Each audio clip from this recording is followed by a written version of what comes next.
Hey everyone. I'll be reading Act 7 today.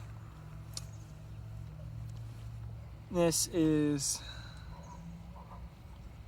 the speech Stephen gives right before he's murdered. Then the chief priest said, "What do you have to say for yourself?" Stephen replied, "Friends, fathers, and brothers, the God of glory appeared to our father Abraham when he was still in Mesopotamia, before the move to Haran, and told him, 'Leave your country and family and go to the land I'll show you.' So he left the country of the Chaldees and moved to Haran. After the death of his father, he immigrated to this country where you now live, but God gave him nothing, not so much as a foothold. He did promise to give the country to him and his son later on, even though Abraham had no son at the time. God let him know that his offspring would move to an alien country where they would be enslaved and brutalized for 400 years. But, God said, I will step in and take care of those slaveholders and bring my people out so they can worship me in this place. Then he made a covenant with him and signed it in Abraham's flesh by circumcision. When Abraham had his son Isaac, within 8 days he reproduced the sign of circumcision in him. Isaac became the father of Jacob, and Jacob the father of 12 fathers, each faithfully passing on the covenant sign. But then those fathers, burning up with jealousy, sent Joseph off to Egypt as a slave. God was right there with him, though. He not only rescued him from all of his troubles, but brought him to the attention of Pharaoh, king of Egypt. He was so impressed with Joseph that he put him in charge of the whole country, including his own personal affairs. Later, a famine descended on that entire region, stretching from Egypt to Canaan, bringing terrific hardship. Our hungry fathers looked high and low for food, but the cupboard was bare. Jacob heard there was food in Egypt and sent our fathers to scout it out. Having confirmed the report, they went back to Egypt a second time to get food. On that visit, Joseph revealed his true identity to his brothers and introduced the Jacob family to Pharaoh. Then Joseph sent for his father, Jacob, and everyone else in the family, 75 in all. That's how the Jacob family got to Egypt. Jacob died, and our fathers after him. They were taken to Shechem and buried in the tomb for which Abraham had paid a good price to the sons of Hamor. When the 400 years were nearly up, the time God promised Abraham for deliverance, the population of our people in Egypt had become very large. And there was now a king over Egypt who had never heard of Joseph. He exploited our race mercilessly.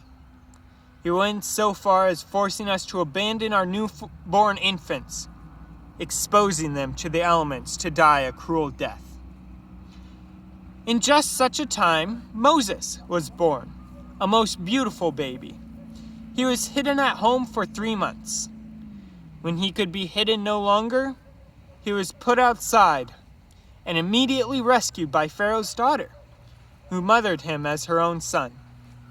Moses was educated in the best schools in Egypt. He was equally impressive as a thinker and as an athlete. When he was 40 years old, he wondered how everything was going with his Hebrew kin and went out to look things over. He saw an Egyptian abusing one of them and stepped in, avenging his underdog brother by knocking the Egyptian flat. He thought his brothers would be glad that he was on their side, even see him as an instrument of God to deliver them. But they didn't see it that way.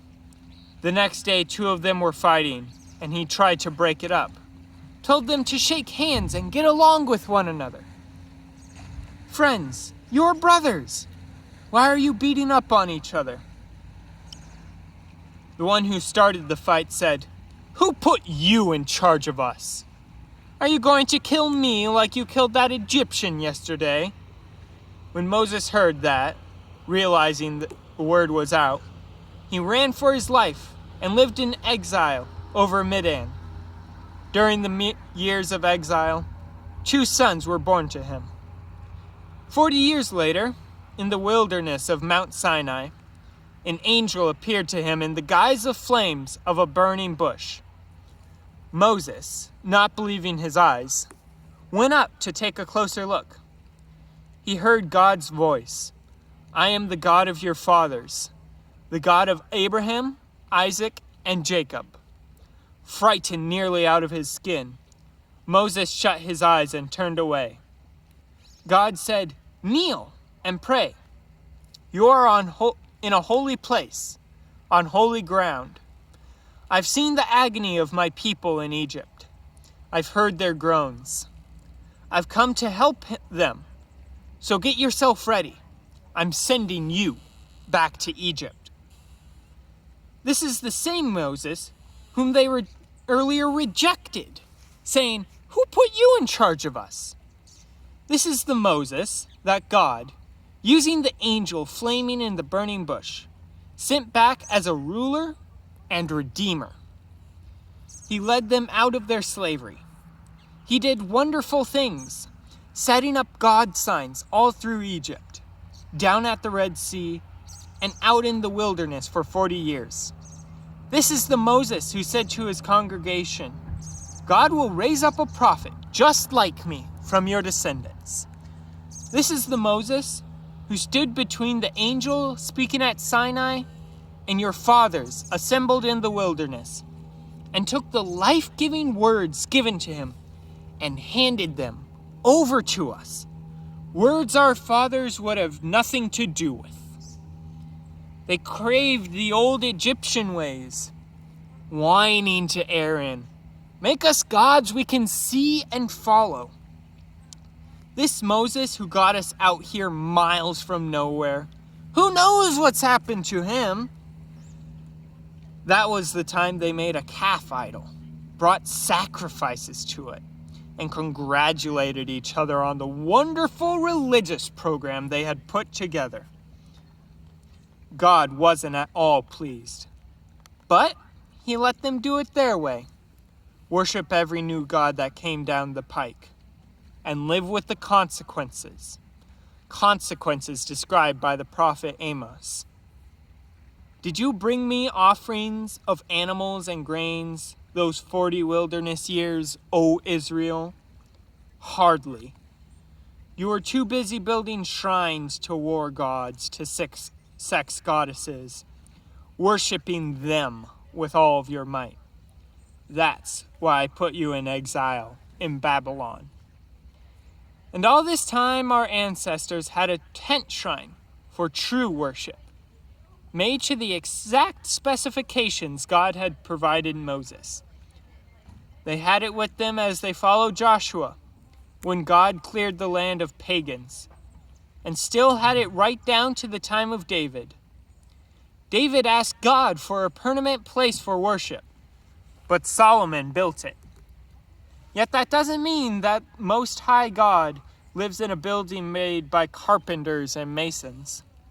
The prophet Isaiah put it well when he wrote, "Heaven is my throne room. I rest my feet on earth. So what kind of house will you build me, says God? Where can I get away and relax? It's already built, and I built it." And you continue, so bullheaded, calluses on your hearts, flaps on your ears, deliberately ignoring the Holy Spirit. You're just like your ancestors. Was there ever a prophet who didn't get the same treatment? Your ancestors killed anyone who dared talk about the coming of the Just One. And you've kept up the family tradition. Traitors and murderers, all of you. You had God's law handed to you by angels, gift-wrapped, and you squandered it. At this point, they went wild. A rioting mob of catcalls and whistles and other threats. But Stephen, full of the Holy Spirit, hardly noticed. He only had eyes for God, whom he saw in all of his glory with Jesus standing at his side. He said, "Oh, I see heaven wide open, and the Son of Man standing at God's side." Yelling and hissing, the mob drowned him out. Now in full stampede, they dragged him out of town and pelted him with rocks. The ringleaders took off their coats and asked a young man named Saul to watch them. As the rocks rained down, Stephen prayed, "Master Jesus, take my life." Then he knelt down, praying loud enough for everyone to hear, "Master, don't blame them for this sin." His last words. Then he died. Saul was right there, congratulating the killers.